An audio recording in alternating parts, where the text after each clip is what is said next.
الحمد لله الذي هدانا لهذا وما كنا لنهتدي لولا أن هدانا الله أشهد أن لا إله إلا الله وأشهد أن محمد رسول الله اللهم صل على سيدنا محمد وعلى آل سيدنا محمد فقال تعالى أعوذ بالله من الشيطان الرجيم الصابرين والصادقين والقانتين والمنفقين والمستغفرين بالأسحار شهد الله أنه لا إله إلا هو والملائكة وأولو العلم قائما بالقسط لا إله إلا هو العزيز الحكيم, yaitu orang-orang yang sabar, orang-orang yang jujur, orang-orang yang taat, orang-orang yang bersedekah, dan orang-orang yang memohon ampun pada waktu sahur menjelang subuh. Dan Allah telah bersaksi bahwasanya tiada Tuhan selain Dia. Demikian pula malaikat dan orang-orang yang berilmu memberi kesaksian dengan adil bahwasanya tidak ada Tuhan selain Allah yang maha perkasa lagi maha bijaksana. Surat Ali Imran ayat 17-18. Hadirin, jadi pagi ini suatu saat Rasulullah itu nanyo pagi-pagi ini, siapa yang pagi ini sudah sedekah? Aduh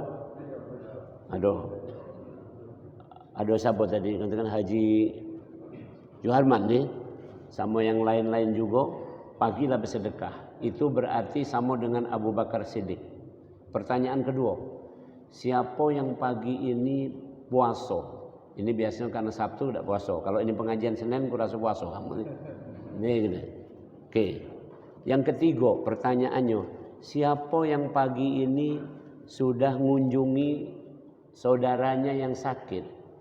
Nah, ini tidak kata yang nunjuk waktu zaman Abu Bakar dulu. Ternyata cuma Abu Bakar yang sudah mengunjungi orang yang sakit pada waktu subuh seperti ini. Kenapa? Karena kawannya itu biasanya ke masjid, ngapone tidak ke masjid. Jadi diselik dulu kira-kira itu. Subhanallah. Hadirin, inilah yang digambarkan di Al-Quran. Digambarkan di Al-Quran dalam surat Ali Imran tadi. Yaitu orang-orang yang sabar. Kita ini, hidup ini kuncinya sudah menjalani rutinitas ini dengan sabar. Rutinitas ini dijalani dengan sabar. Habis ini kita kaget aktivitas matahari terbit sampai kaget matahari terbenam. Ada yang berbisnis, ada begawi, ada berkebun. Kemudian kaget maghrib ngumpul lagi di masjid. Kira-kira jam 9, jam 10 malam tidur. Itu lagi tuh. Terus berputar. Maka kata Allah sabar. Yang kedua adalah jujur. Tidak kata kita ini yang perlu disembunyikan. Tidak perlu kita ngerasa memiliki. Karena ini pelajaran pagi ini yang nak tadi sebenarnya aku bacakan surat Al-Mulk, surat Tabarok. Itu isi cari ceramah itulah kira-kira. Itu pun dah habis kaget. Yaitu pagi ini aku nak ngajak kita galo-galo mak mano kita sampai kepada yafqahu qauli yufaqihu fiddin, yaitu paham, memahami makna sehingga kita berkata Rabbana ma khalaqta hadza batila subhanak faqina adzabannar. Yaitu kita paham tentang hakikat hidup ini. Ini hari ini aku nak ngomongkan itu. Hakikat hidup ini mak mano ya. Oke, ulangi. Jadi kita lanjut tadi, pertama sabar, kedua jujur. Jujur. Artinya kita ini manusia apa Tuhan kira-kira? Manusia apa Tuhan? Tapi ngapo kujingok tu banyak yang pecah Tuhan nak ngatur-ngatur. Itu maksudnya. Itu jujur. Kita ini kaya raya atau fakir. Ini pilihan-pilihan loh. Ini banyak konsekuensinya. Kita ini fakir. Tahu tak arti fakir? Tak punya apa-apa.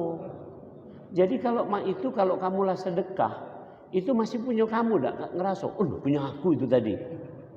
Dak kate cek. Seluruhnya kita ini, galo-galo itu difasilitasi oleh Allah. Ini nak belajar tauhidnya di sini, ulangi. Difasilitasi oleh Allah. Kita cuman pacak ngomong kenapa? Bismillahi tawakkaltu 'ala Allah la haula wala quwwata illa billah. Coba ini mendalam nian. Maka kenapa? Mohon maaf nih, kita nak jujur nih. Setiap kalimat yang keluar ini, apatah lagi itu kalimat adalah kalimat kalamullah, Al-Quran, itu bukan dari mulut wong itu. Jadi aku tadi baca surat tadi bukan dari mulut aku. Nih. Coba tolong camkan ayatnya di surat Qiyamah, surat nomor 75. La tuharrik bihi lisanaka lita'jala bih. Jangan kamu gerakkan lidahmu karena kamu pingin cepat-cepat membaca Al-Quran. La tuharrik bihi lisanaka lita'jala bih. Inna alaina jam'ahu wa qur'anah. Kamilah yang mengumpulkan Al-Quran ke dalam hatimu dan kamilah yang membacakannya. Kami yang membacakannya. Antum, mohon maaf, saya hafal misalnya Al-Quran. Tapi suatu saat pacak lupa. Hilang ayat itu. Ya sudah, berarti saat itu tidak sedang dibacakan. Kita melangkah kaki ke sini itu atas dasar la haula wala quwata illa billah. Itu kalau nak jujur. Gitu ya. Ini banyak kita ini yang sudah tidak jujur, dibungkus ini itu, kemudian didukung pula kita ini. Ya banyak hal. Subhanallah. Contoh, kalau nak jujur, itu tidak usah ngeributkan masalah pilpres, pilgub, pilwaku misalnya. Tidak usah diributkan. Kalau nak jujur, coba galau-galau baca Al-Quran surat At-Taubah 128. Laqad ja'akum rasulun min anfusikum azizun 'alaihi ma anittum harisun 'alaikum bil mu'minina raufur rahim. Itu baik. Kalau jadi pemimpin itu yang pertama cirinya adalah azizun 'alaihi ma anittum. Terasa berat penderitaan rakyat olehnya. Jadi kalau seorang pemimpin belum pernah ngerasakan penderitaan rakyat, berarti tidak usah jadi pemimpin. Lemaklah jadi rakyat baik. Berat. Aku jadi imam tadi bukan ringan. Galo-galo hal yang tidak berkenan di sholat jamaah barusan, aku yang nanggungnya. Itu. Jadi kalau pacak sebenarnya aku tadi milih di belakang baik. Kamu imamnya, aku belakang. Lemak, aku tidak nanggung. Itu. Jadi azizun 'alaihi ma'anitum harisun 'alaikum bil mu'minin raufur rahim. Pemimpin itu menginginkan semua orang ini beriman dan semuanya itu ingin menjadi baik. Jadi tidak mungkin seorang pemimpin itu menginginkan keburukan. Contoh, ini termasuk sudah di Indonesia dan undang-undangnya juga sudah diresmikan. Relatif yang namanya LGBT tanda kutip direstui di Indonesia ini. Undang-undangnya sudah disahkan, namanya Undang-Undang PKS, Pencegahan Kekerasan Seksual. Sudah ditandatangani undang-undangnya. Waktu nak ditandatangani itu Partai Keadilan Sejahtera protes, tapi mic-nya dimatikan oleh Ketua DPR. Jadi para pemimpin kita tuh menghendaki negeri ini jadi negeri yang mirip-mirip dengan negerinya kaum Nabi Lut. Kemarin ada kapten kesebelasan sepak bola di Indonesia pakai ban pelangi. Ban pelangi itu lambang dari bendera LGBT. Tahun 2018-2019 saya melakukan penelitian di Rumah Sakit Sulianti Saroso di Jakarta. pusat penyakit infeksi. Sama teman saya di situ kami kumpulkan sekitar 120 pasien HIV AIDS yang sikok-sikok mati karena sudah stadiumnya lanjut. Ternyata dari pasien HIV AIDS itu mayoritas adalah kaum gay, homoseksual. Jadi LGBT itu berakhir ke sana. Rela dak kita nyingok dulur kita jatuh ke sana. Rela kita nyingok dulur kita jatuh kepada kehancuran. Itu tergantung pemimpinnya nak kemana. Itu tadi bahasa ini. Jadi ini balik-balik lagi ke masalah tauhid. Baik, mari nomor 1. Kalau itu kita mulai baik. Nih, untuk mengerti kehidupan ini maka kita harus bertanya. Bertanya ini. Bertanyanya sama siapa? Untung baik, subhanallah, maka di Al-Quran dikatakan alhamdulillahilladzi hadana lihada wa ma kunna linahtadiya laula an hadanallah. Itu surat Al-A'raf itu. Segala puji bagi Allah yang telah menunjuki kami dengan agama Islam ini, dan kami tidak jadi orang Islam kecuali atas izinnya Allah. Jadi kita ini jadi wong Islam atas izin Allah. Dan Islam ini adalah petunjuk yang subhanallah kita jingok sekilas baik ini. Kaget sebentar lagi kita ada tahun depan itu sekarang kan sudah ini bulan suci ya sekarang. Ini sekarang namanya Zulqa'dah. Zulqa'dah ini bulan suci. 3 bulan ke depan ini bulan suci kalau. Zulqa'dah, Zulhijjah, ya, kemudian Muharram. Itu bulan suci. Ditambah sikok lagi kaget melompat agak jauh bulan Rajab. 4 itu disebut fiha arba'atun hurum. Di dalam 12 bulan ada 4 bulan haram. Atau bahasa kitanya bulan suci. Ya, jadi bulan suci ini sekarang masuk bulan suci ini. Kan sudah tanggal berapa Zulqa'dah ini? Ya, oke. Hadirin rahimakumullah. Jadi ulangi kepada kita galau-galau ini.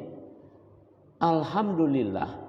Pada waktu itu abad ke-6 Masehi tahun 500 sampai tahun 600 itu seluruh dunia gelap.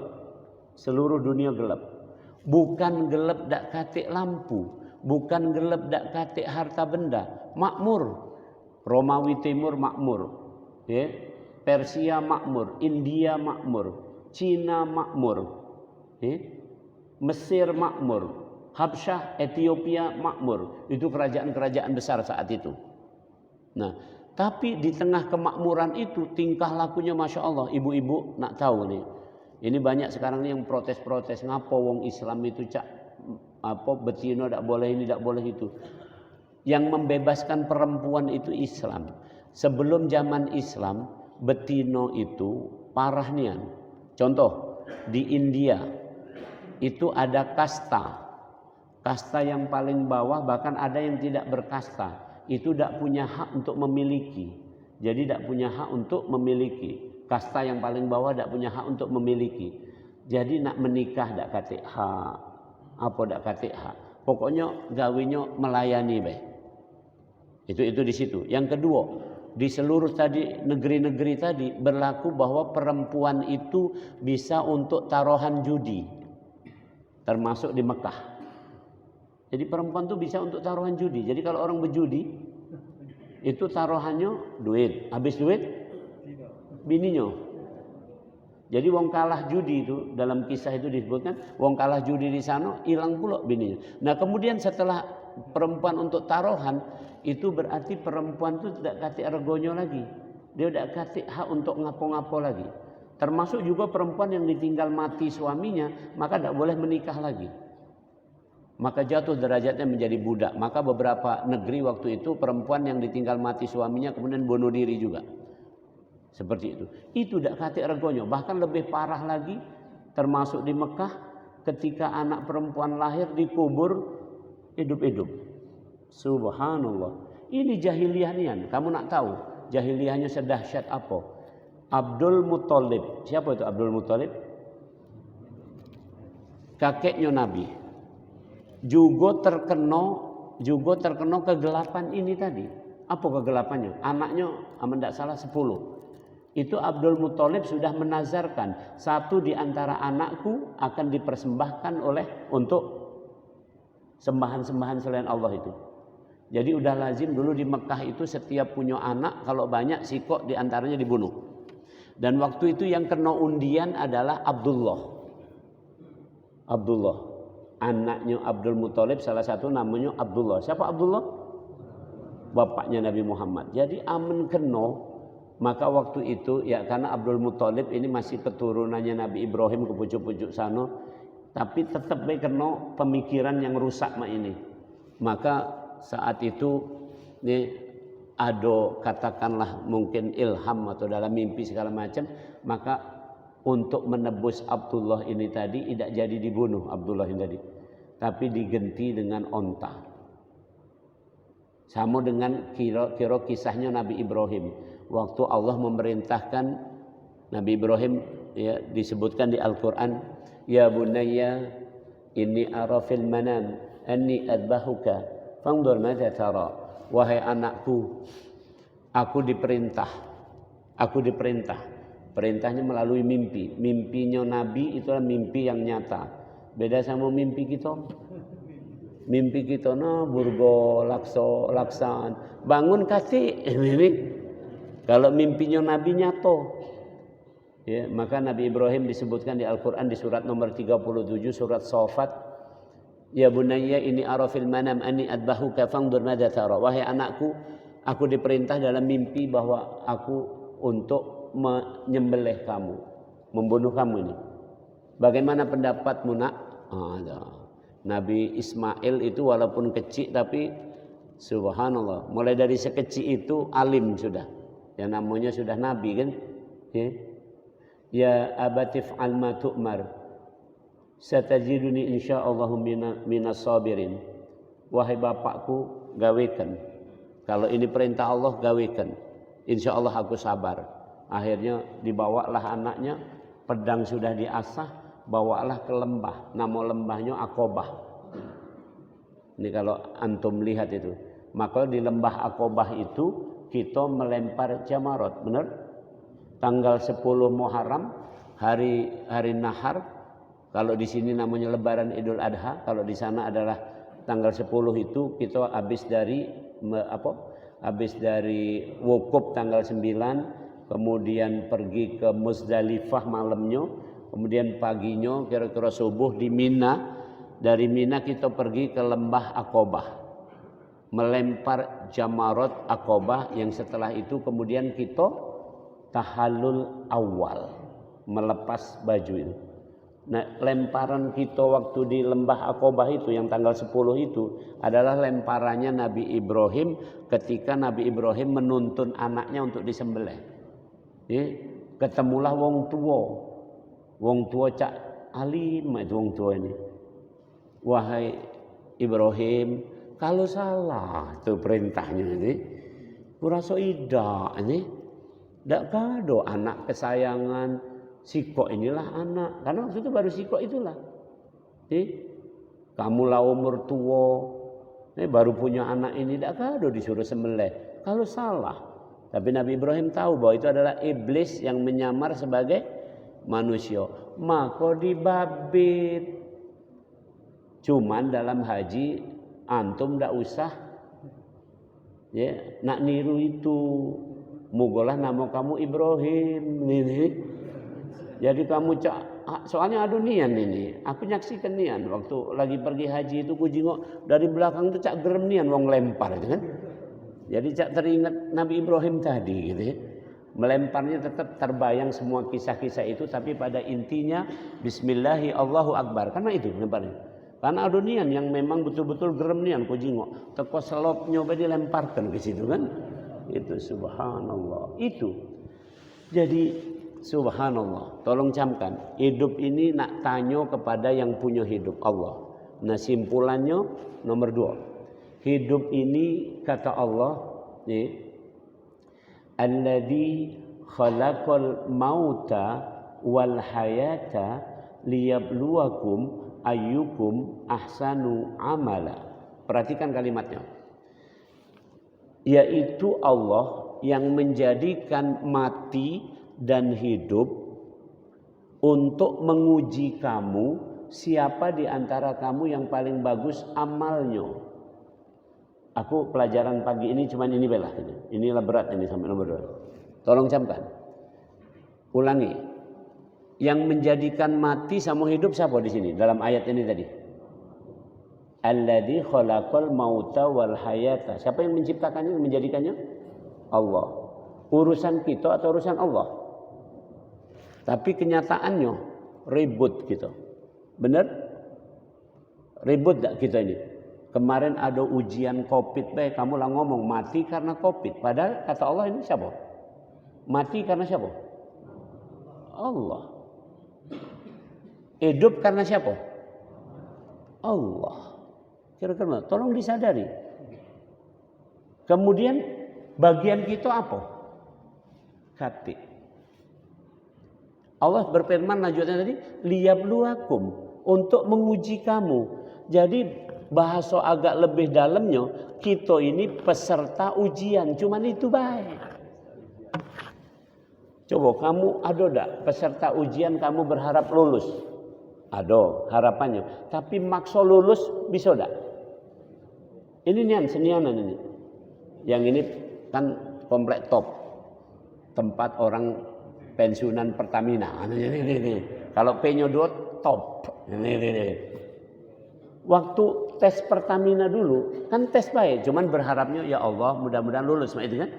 Tapi ada tak kamu ngomong sama yang nunggu yang jago di ruangan itu? Cek, kamu tak lulus awaslah. Aku nih harus lulus. Ada tak mah itu?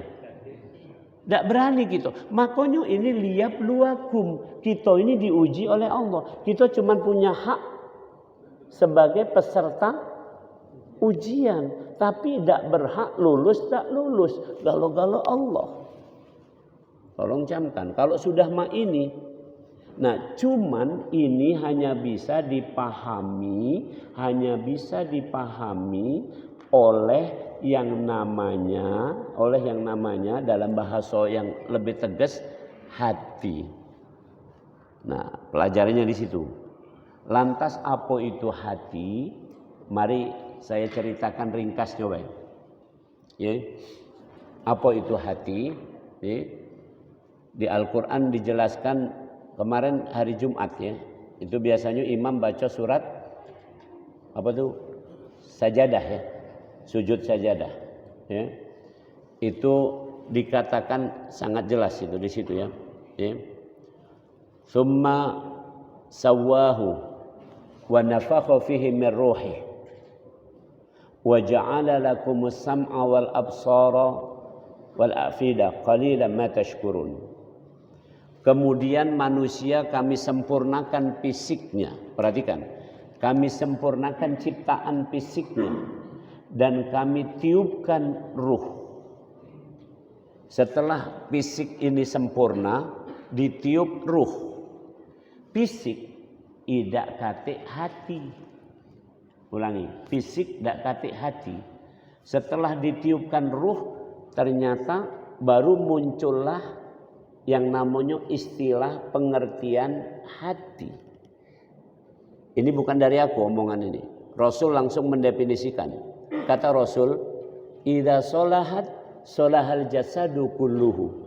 Kalau itu bagus, maka bagus jasadnya. Perhatikan, berarti ini bukan jasad ini. Ulangi, ini bukan jasad. Idza sholahat sholahal jasadu kulluhu. Kalau itu bagus, itunya tuh apa? Kaget ada Rasul ngomong di ujung. Kalau itu bagus, bagus jasad dia. Maksudnya hidup dia, gerak dia bagus. Wa idzal fasadat fasadal jasadu kulluhu. Kalau dia jelek, jelek galau-galau ini. Jasad, kehidupan, tingkah laku dia. Ala fahiya qalbun.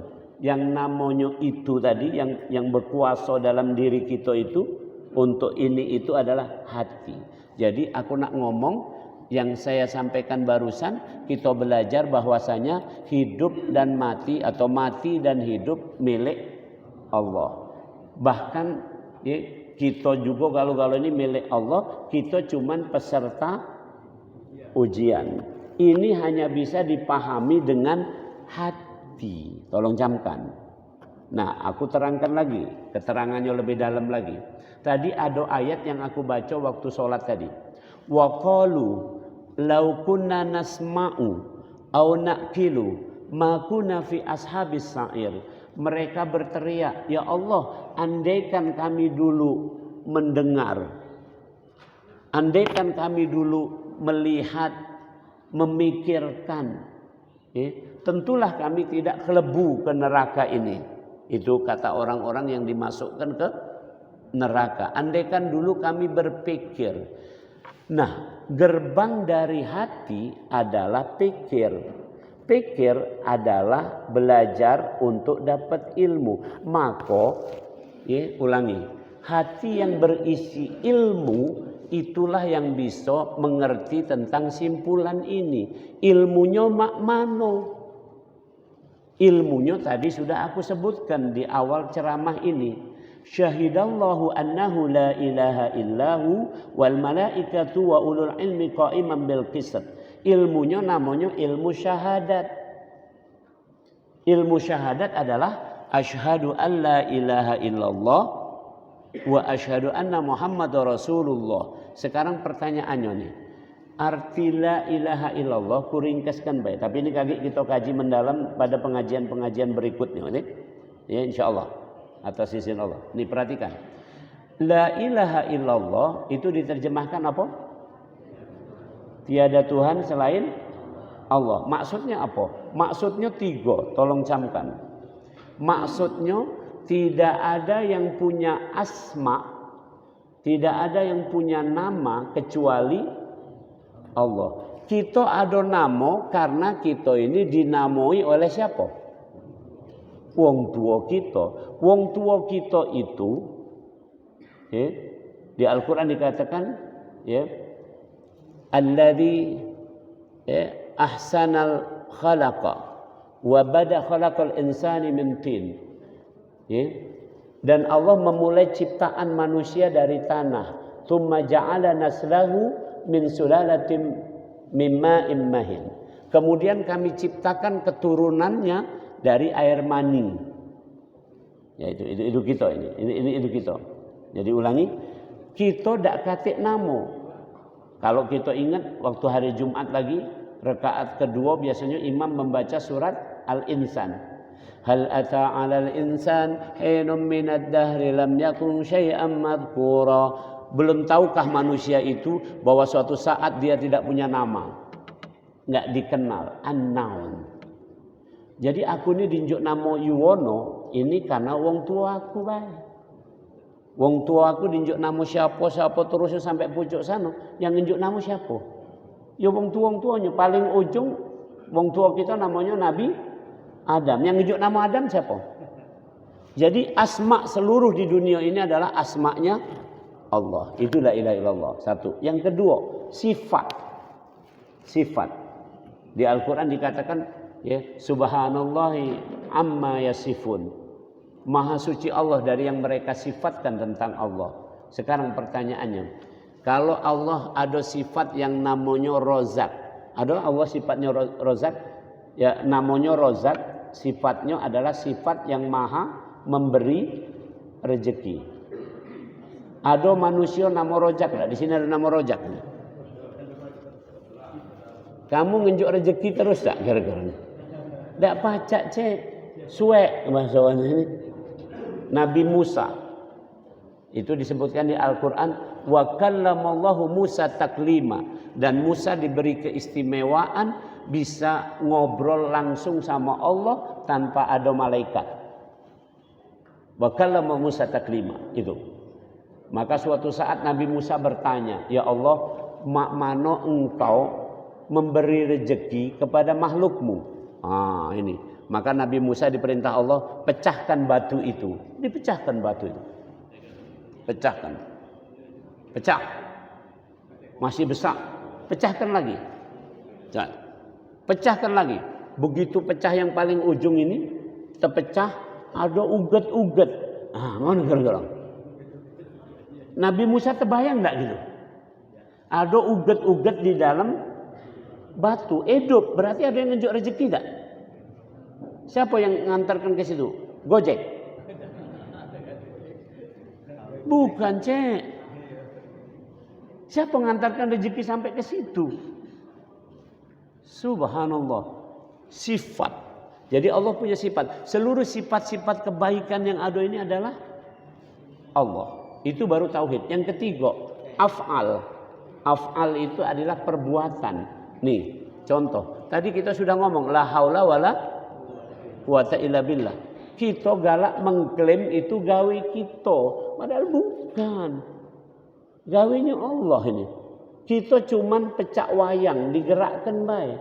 Tadi kan kita apa? Peserta ujian, tidak boleh protes. Aduh, peserta ujian kalau protes langsung dikeluarkan, yakin aku. Wahai pengawas, aku tidak puas dengan ujian. Baliklah, betul lah. Tidak ada seujian sini nih.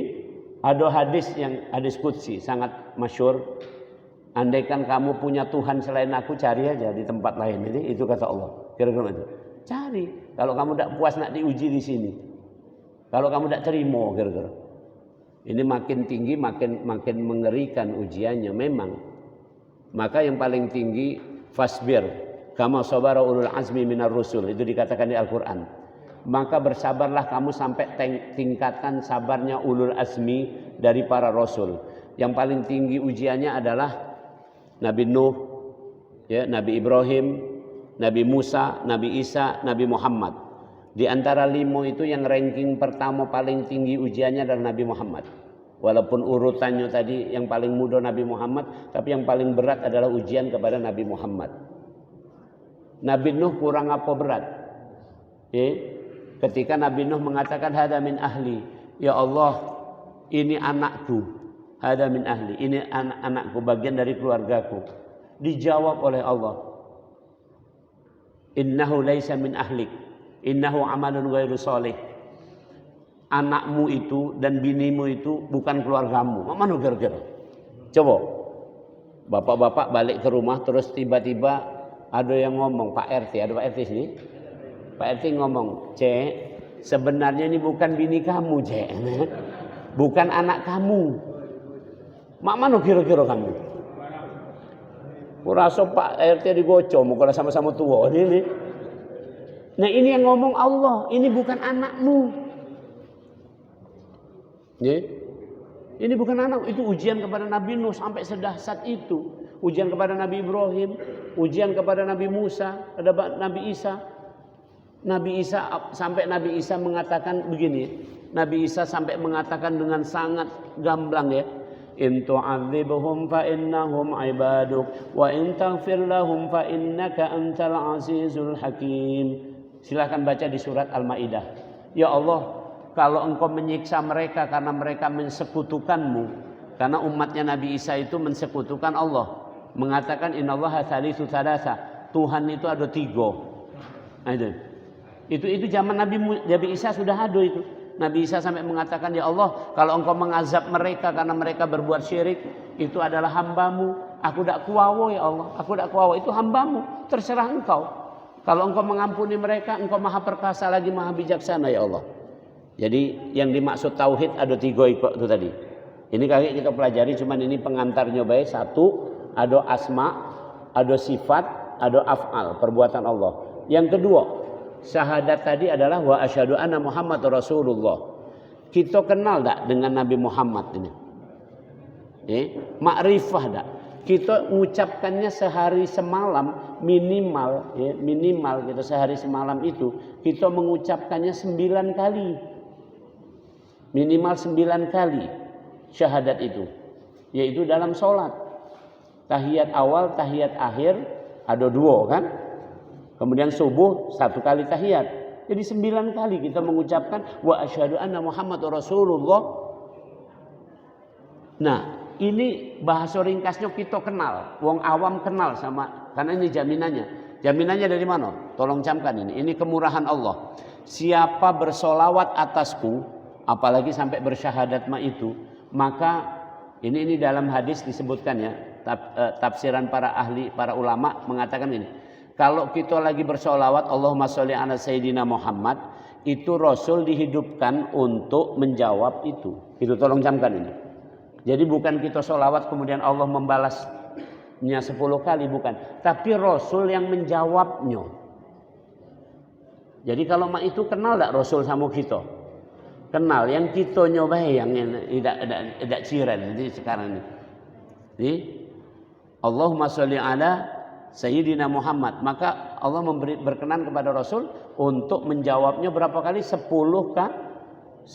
kali. Subhanallah. Makin kita kenal Rasul, kita makin tahu. Maka mohon maaf kalau dalam beberapa ini jangan langsung ngejut. Ada yang nanya sama aku, Prof, mak mano menurut pendapat Prof tentang pengertian Nur Muhammad? Kira-kira mak itu. Ini misalnya, boleh aku jawab, tapi kalau sudah sampai dosis yang sana. Jadi, kalau dosisnya masih paracetamol, kunjuk paracetamol Pak ini. Tapi kalau dosisnya sudah, tahu tak ini? Obat yang untuk nyeri-nyeri itu yang paling ringan namanya adalah antipiretik analgesik ringan. Contohnya paracetamol itu ringan. Ya, naik dikit lagi ada obat yang namanya tramadol. Itu kalau dinyuk tramadol pacak wong sakit gigi pun langsung kira-kira sembuh dan tidur nyaman. Nah, itu yang sedang. Yang paling tinggi patah kaki, kemudian tulangnya remuk, itu nyerinya tingkat tinggi, tidak pacak diomong lagi. Itu dinjuk tramadol tidak pacak, harus dinjuk morfin. Itu penghilang rasa sakit. Tapi Sayyidina Ali karamallahu wajha itu punya sikok lagi. Nah ini yang dosis tingginya. Apa? Waktu Sayyidina Ali sholat, kaget kalau aku sudah sholat cabut panah ini. Nah, perhatikan. Panah nancep di badannya, suruh dicabut pada waktu dia sholat. Sholat itu minum apa berarti? Tidak minum apa-apa kan? Minum paracetamol? Tidak. Tramadol? Tidak. Morfin? Tidak. Waktu sholat dicabut panah itu. Maka rasa sakit itu lebih kecil, tidak ada maknanya, karena dia ingat kepada Allah. Itu kira-kira ilmunya. Jadi simpulannya pagi ini, kapan hati kita bersyahadat tidak ada Tuhan selain Allah dan kita menyaksikan Nabi Muhammad adalah Rasulullah, maka tidak ada kesusahan yang lebih besar ya yang menimpa kita. Jadi mohon maaf, aku banyak kesusahan, banyak masalah, banyak problem, ini itu segala macam. Tapi kapan sudah astaghfirullahaladzim, ingat Allah, sudah Allahumma sholli ala Sayyidina Muhammad, maka rasanya kesusahan tadi kecil, hilang. Masih ada dalam hubungan muamalah manusia, masih ada. Misalnya contoh kesusahan mikirkan utang. Kan kata Rasul, utang itu kalau malam jadi mimpi, kalau siang jadi malu. Itulah kira-kira. Malam jadi mimpi, siang jadi malu. Tergawak-gawak ke mimpi memang itu. Tapi sesusah-susahnya mah itu. Aku berdoa sama ini, ya Allah, aku yang kau menghidupkan di dunia ini engkau. Yang ini mah ini engkau. Terus kemudian aku misalnya punya utang. Utang aku ini ya Allah, untuk aku melakukan ini. Aku melakukan itu juga. Itu engkau maha tahu ya Allah. Jadi kalau itu kesalahan, ya maafkanlah. Kira-kira itu baik. Kalau itu tidak salah, ujian, sabarkanlah aku ya Allah. Yang punya rezeki engkau. Aku pacak bayarnya kalau engkau nunjuk aku. Kalau tidak, ya tidak pacak juga aku. Nak ngapo aku ya Allah. Kalaupun aku belum pacak bayarnya, aku tuliskan wasiat sama anak aku. Jadi kalau aku mati, tolong lanjutkan. Kira-kira itu baik ya Allah. Sudah nak ngapo lagi, tidak pacak lagi gitu. Jadi segala sesuatu itu tidak ada nilainya kecuali Allah. Maka penutupnya di surat 15 Allah berfirman, kullu halikun illa wajhah. Semuanya ini fana. Halikun itu hancur, fana, kecuali Allah. Jadi galau-galau ini tidak katik sesungguhnya, kecuali Allah. Jadi jangan kira subhanallah, makin antum tuh terlalu rumit, makin tekebet ini. Kaget ruh ini kan metu. Kalau terlalu banyak ikatan payah metunya.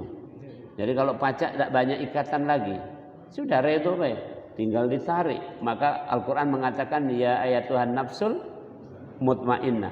Kalau sudah sampai paham itu tadi, maka ditarik itu mudah. Ya walaupun mudah masih ada rasa, Tapi kalau banyak ikatan tuh masih mikirkan jabatan, mikirkan harta, mikirkan dunia, itu banyak yang ngikatnya. Itu yang kata Rasul, orang menjelang meninggal dunia itu didatangi, malaikat datang, setan datang. Dan setan ngajak untuk ngikat ke dunia, malaikat ngajak untuk segera berangkat. Seperti itu. Sikoknya ngajak kepada kebaikan, sikoknya kejahatan. Demikian, mudah-mudahan bermanfaat. Hari ini kita belajar baik sedikit tentang bahwa hidup ini, kita ini cuman peserta ujian. Ndak kate otoritas apapun kecuali nggawekan soal. Ada ndak? Kamu waktu ujian boleh milih-milih soal, boleh ndak? Boleh ndak? Cek, aku milih yang nomor ini baik, aku gawekan ya. Minta pula lulus ya, awas ya. Nah, ini ya Rabbi Karim. Ini contoh jawaban mudah baik. Ya, jawab mudah. Antum ndak usah sedih-sedih. Ya, ngapola aku ini lahir jadi wong Jawa, misalnya, jadi wong Palembang. Ngapola aku ndak jadi wong Arab, maka aku dipanggil Habib, misalnya itu gitu. Ini ndak ngerti ujian. Tadi kan ndak boleh milih ujian ini. Boleh milih ndak gitu nak dilahirkan atas nama siapa? Ngapola aku ini. Ya, itu. Ini kita masih mending hidup di sini di tempat yang relatif Allah menentukannya dengan kadar yang baik, pacak belajar, pacak makan-makan segala macam ini. Nah, jangan buru-buru. Pagi ini saya mulai terangkan, Rasul menyebutkan siapa duduk setelah sholat subuh, bisa sholat subuh, tadi sholat subuh, duduk zikir termasuk taklim ini sampai suruk, dan boleh ditambahi dengan sholat 2 rakaat. Kalau aku sholatnya tidak sekarang, aku memilih yang fase kedua. Aku membiasakannya sholatnya kaki jam-jam 7, jam 8 duha. Aku ambil duha. Ini suruk, ini awal duha. Jadi kalau sudah suruk ini kamu tidak duha tidak apa-apa. Memang sudah ininya. Jadi kalau aku milih itu aja. Kemarin ada yang nanya saya, Prof, uji Prof habis pengajian ini suruk terus sholat. Ngapa Prof tidak sholat? Cek, maaf cek, aku milih kaki waktu duha baik. Jangan kamu protes ini. Aku peserta ujian yang soal ini ku gawikan kaki. Kamu gawikan sekarang. Ya silakan. Jadi mohon maaf, saya boleh sampaikan itu kata Rasul, pahalanya adalah sama dengan haji atau umroh. Diterima kata Rasul 3 kali ngomong. Jadi kalau kamu cerdas mah itu kira-kira. Kamu kalau pergi haji itu kalau kamu cerdas, kamu tidak ketan'im. Kamu tidak ketan'im. Kan kalau kita sampai di Mekah ada orang pergi umroh, benar? Dari Tan'im. Tan'im itu 13 kilo dari kota Mekah. Dari Ka'bah. Itu termasuk batas luar dari kota Mekah. Makanya boleh dari situ untuk umroh. Nah, orang balik-balik, orang Indonesia bolak-balik dari Tan'im ke mana? Ke Ka'bah untuk umroh. Kan saro, pergi ke Tan'im 5 real, baliknya lagi ke Ka'bah 5 real. Berapa? 10 real. Pakai pakaian ihram, saro. Pakaian ihram kan wala rafasa wala fusuqa wala jidala fil hajj. Kena hukum tidak boleh ngomong kotor, tidak boleh apa-apa. Sementara aku tidak. Aku dari maktab pergi ke Masjidil Haram, sholat subuh. Habis itu aku zikir sampai matahari terbit. Ku tunggu lagi, kira-kira jam 7. Aku sholat duha. Habis itu aku balik. Ditanya wong, dari mana Prof tadi? Umroh. Ama itu aja. Karena Rasul mengatakan orang yang duduk subuh itu sampai waktu ini sama dengan umroh. Ya kamu milih yang saro atau yang mudah kira-kira? Ini aneh-aneh nih galak ini. Tadi contohnya, ada wong yang bingsal, mohon maaf ini, aku belak-belakan baik, di kamu tidak kate. Aku lagi ngisi pengajian ini, begitu nyingok jam, caknya lah suruh, langsung tegak dia.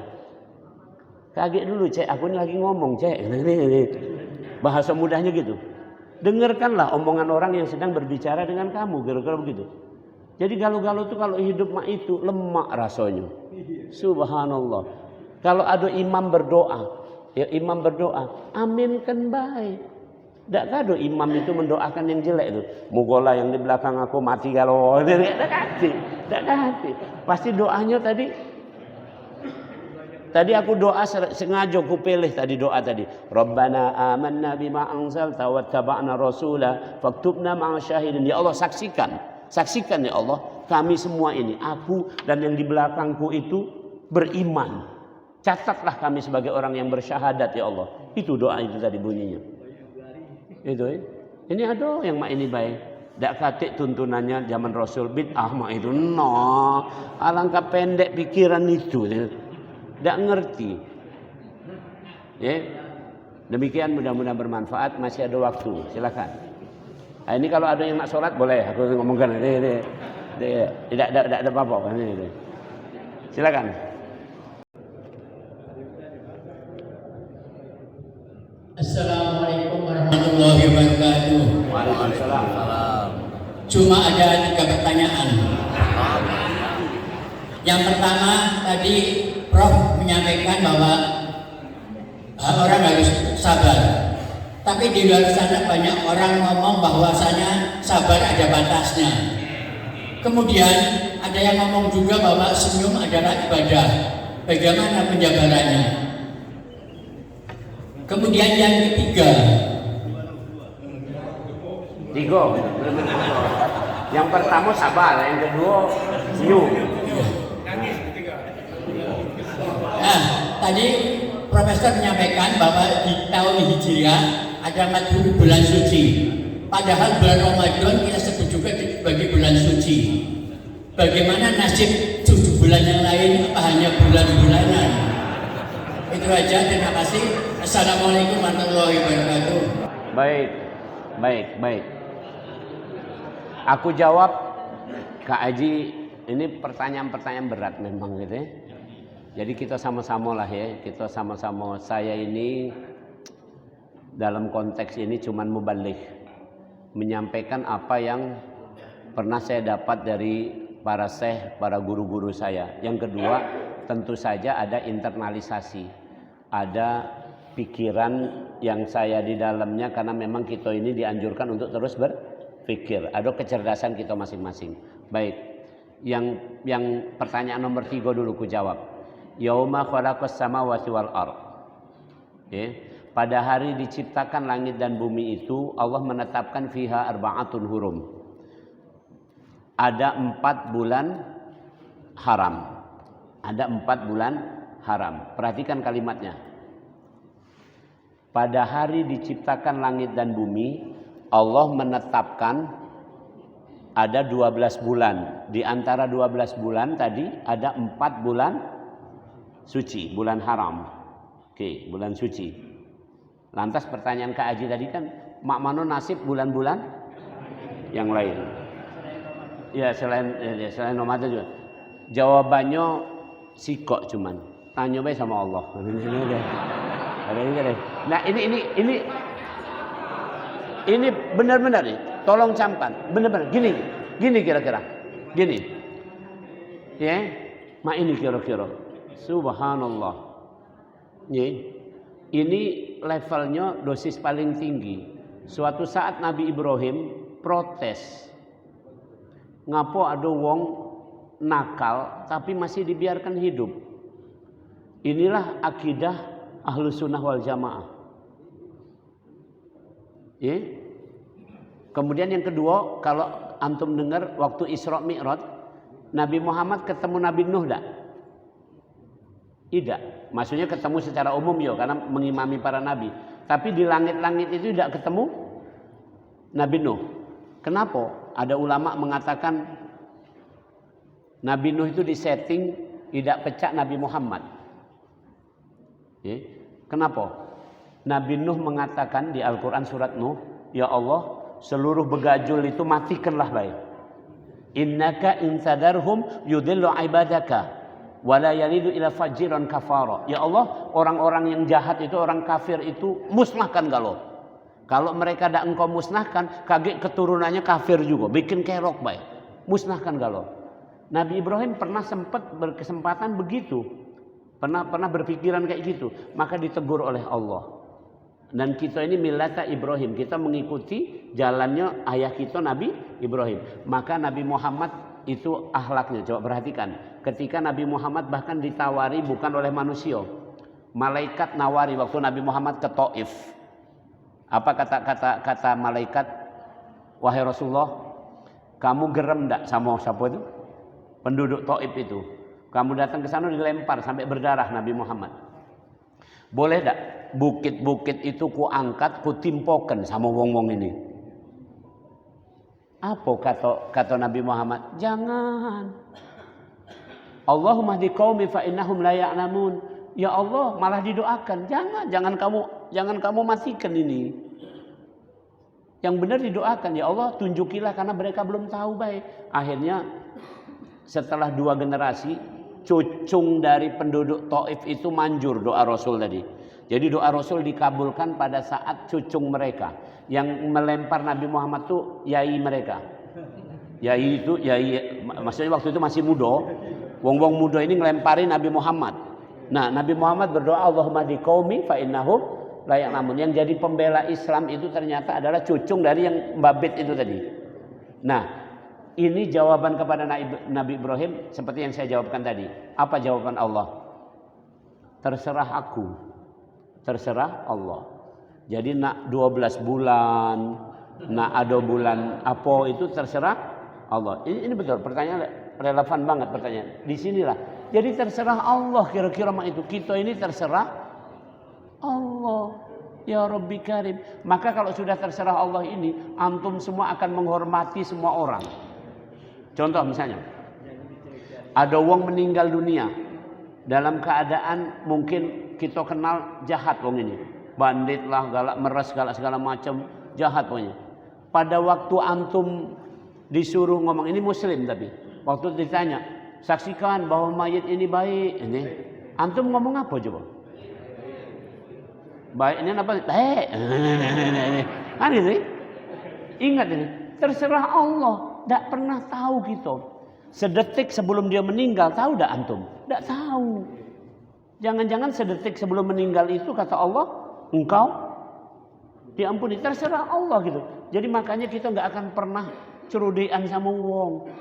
Ini jahat mamang ini. Tidak ganti, cik. Tidak tahu gitu. Nah, itu pertanyaan pertama tadi saya jawabnya kira-kira kenapa ada bulan suci, kenapa yang segala macamnya, ada Ramadan dikhususkan sebagai Syahrul Mubarak, bulan yang penuh barokah. Yang lainnya apa tidak?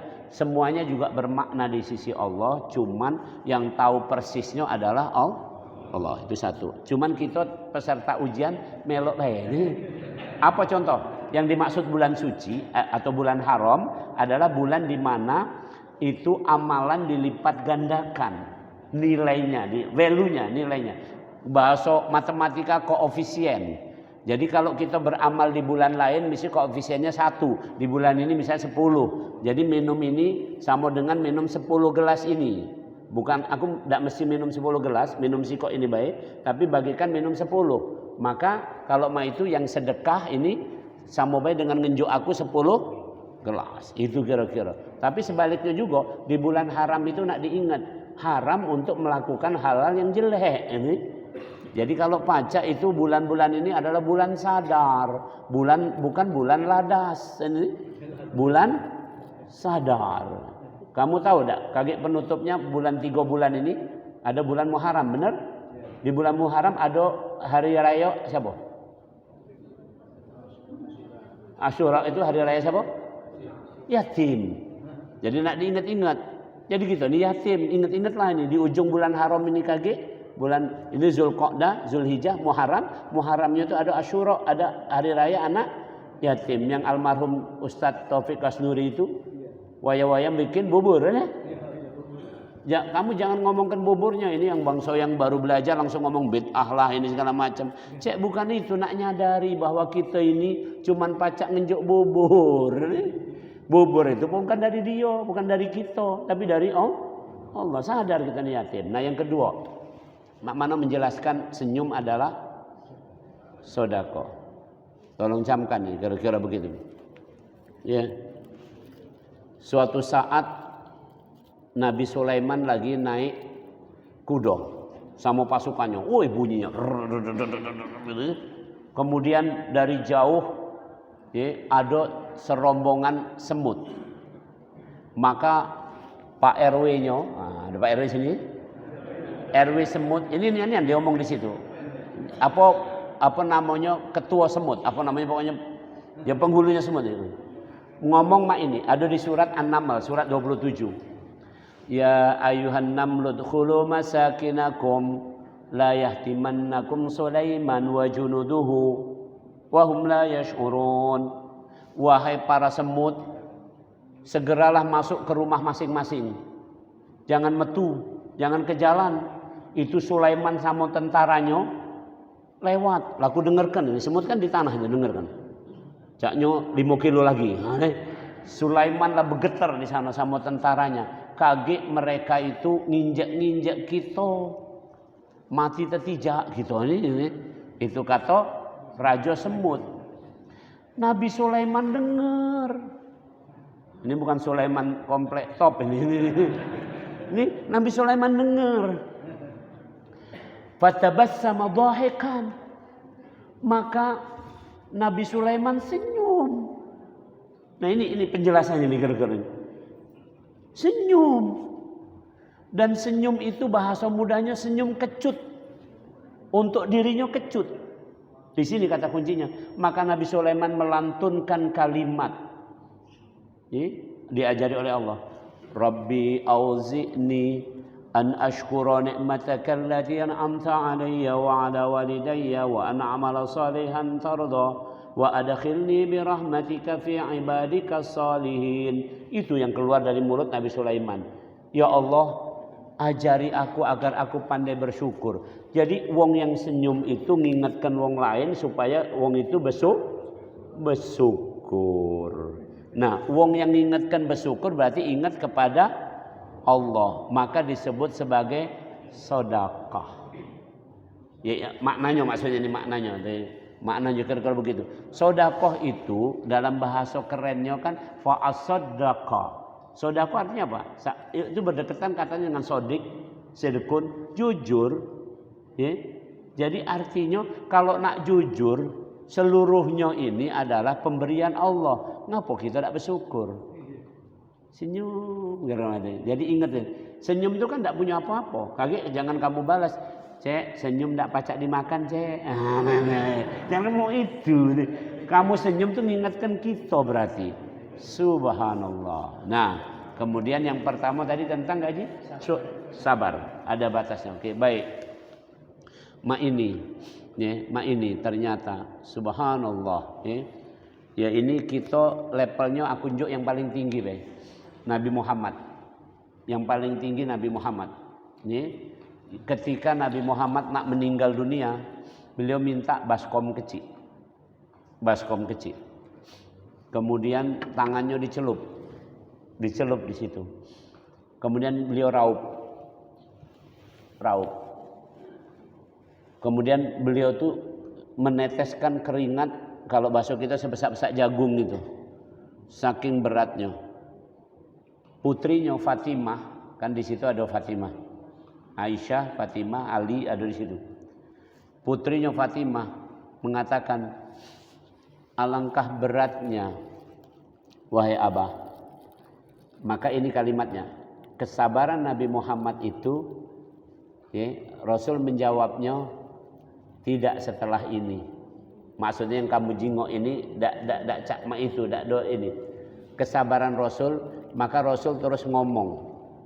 Di penghujung itu tadi Rasul ngomong mak ini. Ini masyhur. Rafi'ul a'la. Itu Rasul mengatakan Rafi'ul a'la. Rafiq kata para ulama ada dua maknanya. Rafi'ul a'la artinya terangkat ke tempat tinggi. Yang kedua Rafiq artinya bersahabat. Rafiqul a'la, a'la maha tinggi. Jadi maksudnya Rafiqul a'la ringkasnya, ya Allah aku memilih bersamamu. Itulah puncak kesabaran. Itulah puncak kesabaran. Jadi batas kesabaran ketika kita bisa menerima bahwa aku bersama Allah. Itu kesabaran. Jadi contoh misalnya lagi sakit. Waktu sakit itu kamu ngerutui sakitnya atau kamu sedang bersama Allah. Disitulah batasnya sesungguhnya. Ini kan yang galak wong ngomong sabar itu ada batasnya. Karena berpikir kesusahan itu karena karena wong lain kan nih. Karena kita disarokan wong. Nah, aku lah berkali-kali, ini saya cerita ringkas saja lah. Saya pernah merenung ini kan terjadi di saya. Tapi aku mak mana simpulannya? Simpulannya tadi nama ini. Allah ngajari aku lah 3 kali. 1, pada waktu tahun 2012 sampai 2014 aku ditugaskan oleh Unsri untuk membangun fakultas kedokteran di Jambi. Sudah aku bangun bagus, sudah jadi segala macam. 2 tahun itu aku tidak digaji. Yang anehnya rektor Unsrinya digaji, akunya tidak. Nah, selidik punya selidik, Jambi lah bayar. Tapi Unsri tidak galak tanda tangan untuk menunjukkan gaji aku. Sampai hari ini. Akhirnya aku balik dari Jambi waktu itu terutang hampir 100 juta untuk menghidupi anak bini selama 2 tahun. Apa aku nuntut? Tidak. Sabar ini. Di mana? Aku balikkan lagi. Aku bersama Allah. Berlatih baik. Ini bukan aku ngomong pakem tidak pakem ya, tapi berlatih baik. Itu sih kok. Kedua, tahun 2016 akhir 2017 aku terpilih jadi dekan bersama 5 dekan fakultas yang lainnya. Dekan yang lainnya dilantik galau, aku tidak. Aku tidak ini. Nyato ini. Aku tidak. Nih, aku tanya sama Pak Anies. Rektor ini kan sudah Pak Anies. Nih. Kalau Quran tahu dia kan berarti kan Qori ini. Ngapa aku tidak dilantik? Apa salah aku? Tidak dijawab. Oke, tidak berhenti sampai di situ. Setahun setelah itu seluruh gaji saya dihentikan. Dan aku tidak boleh ngajar. Tapi aku masih namanya dipakai di Unsri, akreditasi segala macam. Kalau wisuda aku diundang, cuman suruh datang wisuda baik. Sedangkan aku ini punya ilmu yang harus ngajar. Aku tidak boleh ngajar. Cara tidak boleh ngajarnya apa? Tidak diunjuk jam. Jadi aku duduk itu jadi wong lolo.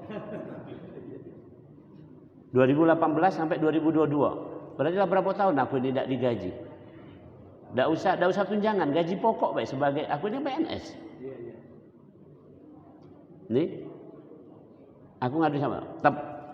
Terakhir, aku kemarin tugas di mana? Di Pusri, benar?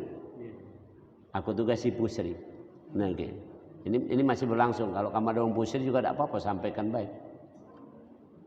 Waktu bulan Februari kemarin itu Pusri ambil keputusan anak perusahaan diambil alih semua oleh Pusri, tanda kutip ini.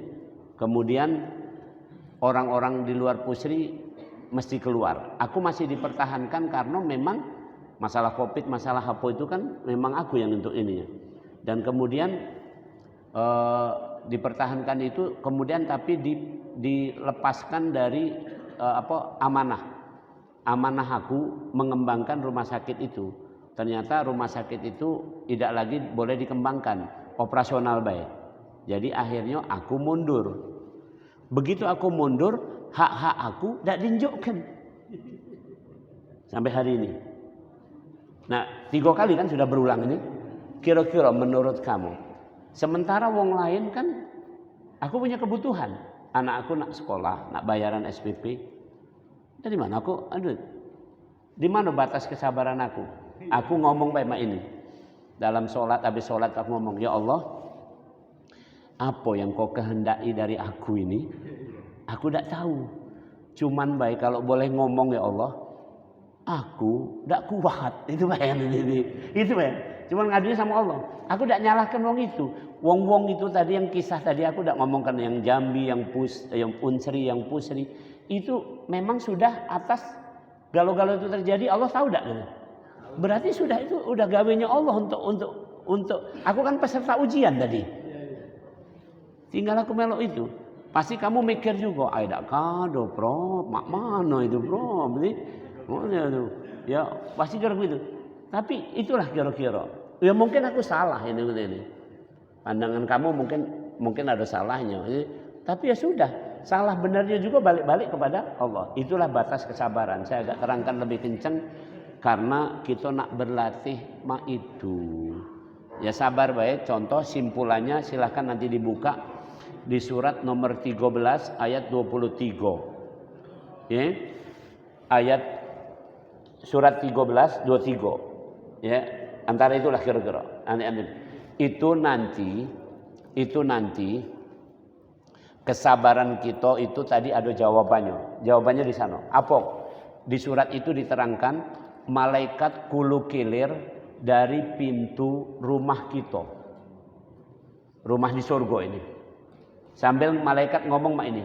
Salamun alaikum bima sobartum. Persis. Selamat kamu, congratulations karena kamu dulu sabar. Ini loh sekarang ini. Jadi kalau cuman gaji-gaji kecil tadi, aduh di sini. Kalau cuman itu, aduh di sini cek. Kalau cuman sakit-sakit kena covid, kena apa itu, aduh di sini cek. Karena kamu dulu sabar. Dan lebih hebat di surat itu diceritakan wa abahim wa azwajihim wa dzurriyyatihim. Kamu dikumpulkan di rumah itu bersama kakek buyut nenek kamu kalau itu, bersama bini kamu, bersama anak keturunan kamu. Dan malaikat keliling-keliling sambil mengatakan salamun alaikum bima sobartum, plus nanyo apalagi yang dibutuhkan ceh, yang kurang apa ceh ini kan dari sabar di dunia tadi. Aduh, dulu aku di dunia itu sebel nian sama mamang itu, rasanya nak ku keke ini. Tapi aku sabar, aku teringat sekarang ini. Jadi sudahlah. Jadi di mana mamang itu? Misalnya, iya cek, mamang itu ada di neraka misalnya. Pasti ini kisah ini. Cek, kalau pacak jangan cek.